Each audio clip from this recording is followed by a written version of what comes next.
अस्य श्रीशनैश्चरवज्रपञ्जर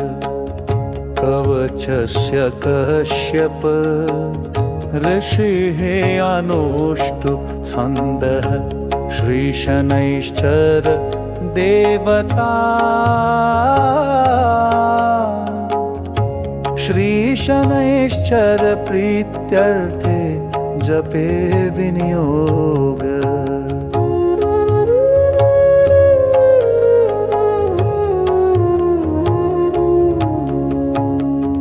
नीलाम्बरो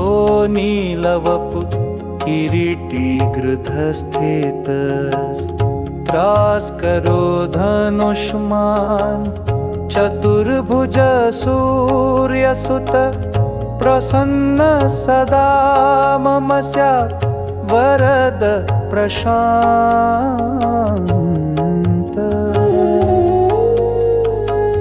शृणुध्वं ऋषय सर्वे शनिपीडाहरं महत् कवचं शनिराजस्य सौरिरिदमनुत्तमम् कवचं देवतावासं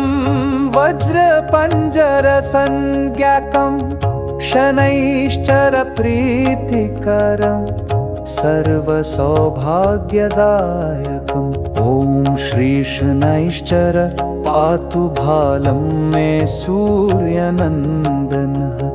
नेत्रे छायात्मज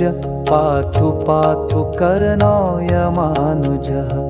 नासां वैवस्वत पातु मुखं मे भास्करः सदा स्निग्धकण्ठश्च मे कण्ठं भुजौ पातु महाभुजः स्कन्धौ पातु शनिश्चैव करौ पातु शुभप्रद वक्षः पातु यं भ्राता कुक्षिं पात्वसितस्तथा नाभिं ग्रहपति पातु मन्द पातु कटिं तथा ऊरु ममान्तकः पातु यमो जानुयुगं तथा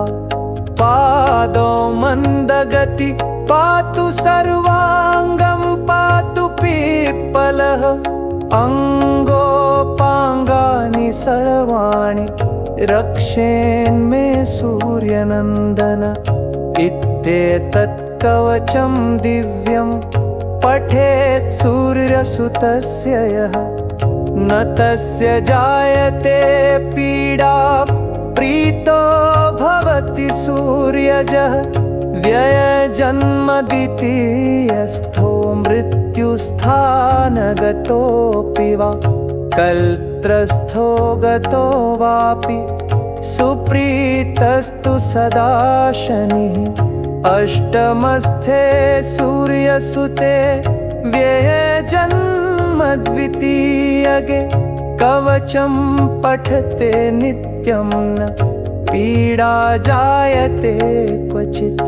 इत्येतत् कवचं दिव्यं सौरेर्यन्निर्मितं पुरा द्वादशाष्टमजन्मस्थदोषान्नाशयते सदा जन्मलग्नस्थितान् दोषान् सर्वान्नाशयते प्रभुः इति श्रीब्रह्माण्डपुराणे ब्रह्म नारदसंवादे शनिवज्रपञ्जरकवचं सम्पूर्णम्।